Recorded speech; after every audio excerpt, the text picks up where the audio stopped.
तो चलिए आज का किस्सा स्टार्ट करते हैं और आप मेरे साथ जुड़ चुके हो केवीएस पीजीटी कंप्यूटर साइंस की प्रिपरेशन के लिए। तो चलिए स्टार्ट करेंगे आज की क्लास। और आज की क्लास है जी हमारी 37 और 38, सच में भूल गए, नीचे कमेंट सेक्शन के अंदर बता देना। तो चलिए किस्सा स्टार्ट करते हैं आज की क्लास का। और आज की क्लास में हम लोग करने वाले हैं जी पोल। और कहाँ से करने वाले हैं इन पोल क्वेश्चंस को? हम लोग पैंडास के अंदर से करने वाले हैं। तो चलिए इसके अंदर कुछ जो है क्वेश्चंस वो मिक्सअप होंगे डेटा विजुअलाइजेशन के अंदर से भी। एंड उन सारे क्वेश्चंस को एक साथ लेकर के हम आगे चल रहे होंगे। एंड तो चलिए स्टार्ट करते हैं इस क्लास को। अब इसके अंदर क्या है कि हमें फिल इन द ब्लैंक्स के अंदर चीज़ें हैं जो फिलअप करनी है।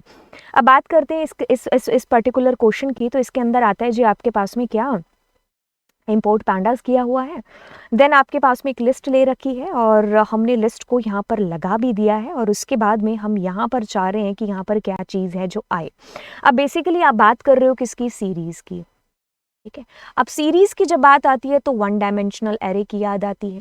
तो जब आती है वन डायमेंशनल एरे की याद, तो हमें पता है कि जब हम ऐसे अपनी सीरीज को क्रिएट करेंगे तो ये कुछ 10, 20 और 30 कुछ ऐसे लेकर के आएगा। और ये क्या हो जाएंगी? उसकी रो की हेडिंग, यानी कि रो 1, रो 2, रो 3, इस प्रकार से हमारी एक सीरीज क्रिएट होगी। तो ये क्या है? हमारी सीरीज के अंदर के इंडेक्स। बातों में से बात निकल करके आती है कि जब आप सीरीज की बात कर रहे हो तो आप वन डायमेंशनल की बात कर रहे हो, तो यानी कि इसके अंदर आपके पास में रो होंगी, कॉलम नहीं होंगे। तो हम चाह करके भी किसी भी और को यहाँ पर अपना उत्तर आंसर नहीं कर सकते बजाय कि किसके? इंडेक्स के। तो चलिए अब बात करते हैं अगले प्रश्न की। अगला प्रश्न है जी असर्शन और रीजनिंग के अंदर का प्रश्न। और ये प्रश्न कहता है, अब ऐसे क्वेश्चंस में आपको थोड़ा सा संयम से काम है जो लेना होगा। संयम वो नहीं जो आपके बाजू में बैठा है, संयम यानी कि सहजता के साथ में आपको आंसर है जो यहाँ पर देना होगा। एंड यस, अब ये बात करते हैं। इसके अंदर कहता है कि असर्शन के अंदर जो चीज़ें आती हैं और रीज़न के अंदर क्या होता है कि उसी बात को साबित करने के लिए कुछ ना कुछ बात कही होती है। जैसे कि इस क्वेश्चन की बात करें तो कहता है कि pandas is an open source Python library. हम कहेंगे हाँ, यही बात है। कहता है कि which offers high performance easy to use data structure and data analysis tool. बात तो सही कह रहा है। आगे वाली चीज़ की बात करते हैं तो कहता है कि reason professionals and developers are using the pandas library in python data science and machine learning। दोनों बातें सत्य हैं और दोनों बातें एक ही चीज़ की तरफ इशारा कर रही हैं। तो हम कहेंगे कि जो रीज़न है और जो इसके अंदर असर्शन बता रखा है वो दोनों सत्य हैं, सही हैं। और हमारा जो आंसर होगा वो बिल्कुल ए के साथ में हो रहा होगा, क्योंकि दोनों एक दूसरे को जो है यहाँ पर जो है क्रॉस भी कर रहे हैं। तो मतलब अगर मैं एक चीज़ कह रही हूँ कि भाई सूरज यहाँ से छपता या उगता है और दूसरे में मैं उसका कारण बता रही हूँ, ठीक है, तो बिल्कुल ये हमारा जो आंसर जाएगा वो बोथ के लिए जाएगा कि रीज़न इसका बिल्कुल सही है और R is the correct explanation for A. बातों को थोड़ा आगे लेकर के जाएंगे। TSB के स्टडी बेस्ड क्वेश्चंस की बात कर रहे होंगे। एंड यहाँ पर देखिए आपके सामने कुछ क्वेश्चन के अंदर चीज़ें हैं कि आपको फिल इन द मैचिंग करनी है। आप देखिए अगर हम यहाँ की बात करें और अगर हम यहाँ की बात करें और अगर हम यहाँ की बात करें तो इसके अंदर क्या चीज़ है? स्केलर वैल्यू की बात हो रही है, डिक्शनरी की बात हो रही है और एरेज की बात हो रही है। तो नमपाई की बात होगी जब एरेज की बात हो रही होगी। हमारे पास में डिक्शनरी की बात हो रही होगी क्योंकि हमने डिक्शनरी यूज़ किया हुआ है। तो स्केलर वैल्यू यानी कि एक ही सिंगल वैल्यू आपने दी है, एक लिस्ट आपने यहाँ पर डाल रखा है। यस, तो हमारे पास में हम कहेंगे कि ए का 2 एंड बी का 3 और सी का 1। तो 2, 3, 1 कहाँ पर है? 2, 3 और 1। तो क्या हमारा उत्तर आंसर क्या हमारा बी आ रहा है? जी हाँ, बिल्कुल। आगे क्वेश्चन को बढ़ाएंगे, फिर से फिल इन द फिर से मैचिंग के अंदर चीज़ें हैं जो यहाँ पर हमें बोली गई हैं। सो कॉलम ए है और कॉलम बी है। अब बात करेंगे इसकी, तो इसमें रेंज 5 दिया हुआ है। तो 0, 1, 2, 3, 4 की बात हो रही है ना? ठीक है। बात अगर अरेंज की हो रही होगी तो अरेंज कह रहा होगा कि तुम 3 से शुरू करो और तुम जो है 12 तक चलो। और बात कहती है कि यहाँ पर अब जो आपका जो स्टेप आएंगे ना वो 3.5 आएंगे। अब देखो कुछ बच्चे जो रेंज के साथ में डील कर चुके हैं उनको एक चीज़ बता दें कि रेंज आपका इंटीजर के साथ ही काम करता है। अरेंज के साथ में हम जो है फ्रैक्शन पॉइंट के साथ भी हम लोग जो है पॉइंट्स के साथ भी हम डील कर लेते हैं। तो जब आप 3 से शुरू करोगे तो 3 और 3 आपका 6.5 और 6 के अंदर आपने जोड़ा 5, 5, 10, 6 1 9 1 10। ठीक है। हाँ, थोड़ा सा पंजाबी एक्सेंट आ जाएगा। आएगा ही, क्योंकि भाई मदर टंग है। तो जब हम कोई चीज़ें और कर रहे हो तो ठीक है, लेकिन जब ये अकाउंटिंग वाली बात आ जाती है या टेबल की बात आ जाती है तो आपकी मदर टंग है जो आपका पीछा नहीं छोड़ सकती, है ना। एंड यस, चलिए आपको समझ आ गई ना, मेन चीज़ ये है, ठीक है। ओके, तो ये है कि 3, 6 मेरे को थोड़ा उसमें लेकर के आना पड़ेगा उस एक्सेंट के अंदर, है ना।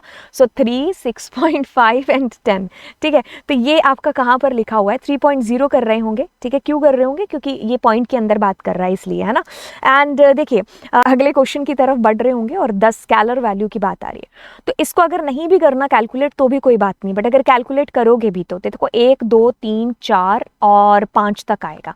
तो ये क्या करेगा, एक छोड़ करके एक, तो आपके पास में एक 10 एक 5 यानी कि 1, 3 एंड 5, हमने कहा ठीक है। तो उस पर 10-10 वैल्यूज आ रही होगी। बात कर लेते हैं इसकी, इसके अंदर क्या है, रेंज के अंदर 3-3 का गैप दे रखा है। तो अगर मान लीजिए गैप नहीं दे रखा होता तो हम कर रहे होते 1, 2, 3, 4, 5, 6, 7, 8, 9, 10, 11, 12, 13 तो 1, 14, ठीक है। और अपने किसका गैप दे रहे हैं, 3-3 का। सो 1, 2, 3, 1, 2, 3, 1, 2, 3, 1, 2, 3। तो जिसको मैंने गोला गोला किया ना तो वही आपका आंसर है। सो 1, 4, 7, 10 ते 1, 13। ये कहाँ पर लिखा हुआ है भाई, वही तुम्हारा आंसर है। 1, 4, 10, 7 ते 1, 13। तो यानी कि ये हमारा डी है, ठीक है, और ये हमारा सी है, और ये हमारा ए है, और ये हमारा क्या है, बी है, ठीक है।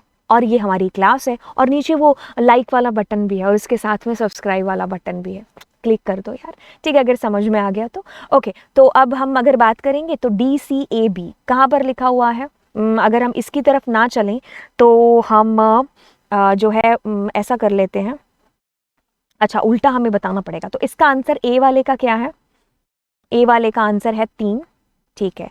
बी का आंसर है 4, और सी का आंसर है हमारे पास में 2, डी का आंसर है 1। 10, 4, 2, 1 कहाँ पर लिखा हुआ है, 10, 4, 2, 1, 10, 4, 2, हाँ ठीक है, हाँ बी के अंदर हमारा आंसर है। ये ढूंढने वाली बड़ी दिक्कत रहती है, कभी कभी तो ऑप्शंस इतने बड़े बड़े होते हैं, पता नहीं बच्चे कैसे ढूंढ लेते हैं इतनी जल्दी जल्दी, जैसे पोल दिया और अभी से मैम आंसर करो इसको। हाँ हाँ भाई, प्रैक्टिस से ये सारी चीज़ें जो आती हैं।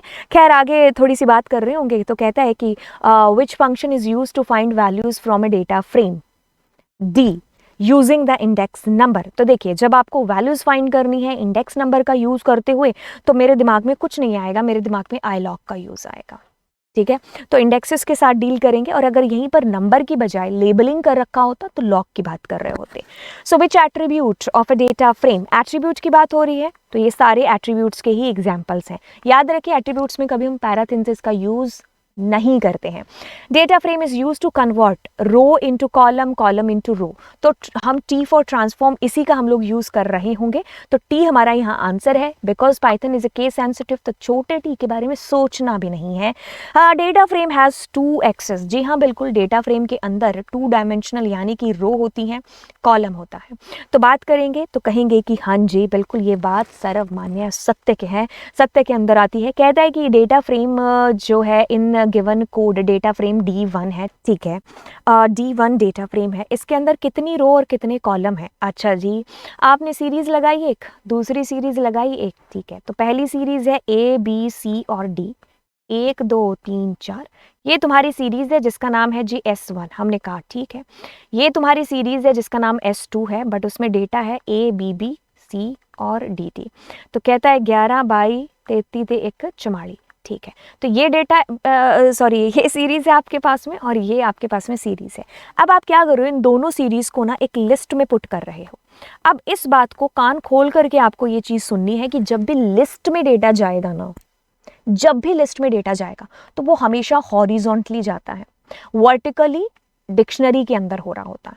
तो बिल्कुल आपका डेटा ऐसे लेट करके जाएगा लंबा। तो कहने का मतलब है आपके पास में आपकी सीरीज में आएगा 1 2 3 4, फिर आएगा 11 बाई 33 44, ठीक है। बट इसके जो इंडेक्सेस हैं वो इस प्रकार से हैं, तो इंडेक्सेस की वजह से थोड़ा सा चेंज होगा। तो मतलब कहने का इंडेक्सेस नहीं, सॉरी कॉलम्स है ना, तो मैं अगर यहीं पर लिख करके दे देती हूँ, ठीक है। तो आपके पास में आएगा A B C और D, एक्स्ट्रा कौन कौन से हैं आपके पास में, BB और DD, ठीक है। तो BB और DD, तो देखिए A के ऊपर क्या आ रहा है, 1 और 11, ठीक है। B B B B B B B B 2 और नैन सुपर डुपर कूल। सी की बात आती है तो मैम सी के अंदर हमारे पास में इसमें आ रहा है 3 और इसमें आ रहा है 33। डी की बात हो रही है तो डी के अंदर इसमें आ रहा है 4, इसमें आ रहा है नैन। ठीक है, इसमें बी है तो नैन नैन एंड इसके अंदर थोड़ा सा इरेज कर दें। और बीबी के अंदर आपके पास में 22 और 44। सो ये आपका आएगा। तो इसमें जो रो हो गई कितनी हो गई 2, कॉलम हो गए कितने 1 2 3 4 5 6, 6 कॉलम हो गए। सो आपके पास में उत्तर जो आ रहा है 2 और 6, तो कहाँ लिखा हुआ है वही तुम्हारा आंसर है। बात को आगे लेकर के चलते हैं, बात करते हैं असर्शन और रीजनिंग की। Data frame count function will display the sum of the values from the data frame. नहीं, सम नहीं करता है, ये सिर्फ काउंट करता है और नॉन नैन वैल्यूज को काउंट करता है। सम के लिए सम करेंगे ना यूज। एक्सेस 0 आर्ग्यूमेंट, जी नहीं, ये भी बिल्कुल गलत है। एक्सेस 0 होता है वो बाय डिफॉल्ट होता है और वो रो के लिए काम है जो कर रहा होता है। तो दोनों बातें गलत लिखी हुई हैं। ए भी झूठा है, आर भी झूठा है, दोनों बातें गलत हैं। काउंट का यूज़ काउंट के लिए होता है, काउंट करना है नॉन नैन वैल्यूज़ को, और axis 0 is for row, always remember. And column के लिए हम एक्सेस 1 की बात कर रहे होते हैं। कहता है कि Mister Ankit is working in an organisation as a data analyst. He uses Python pandas and matplotlib for the same.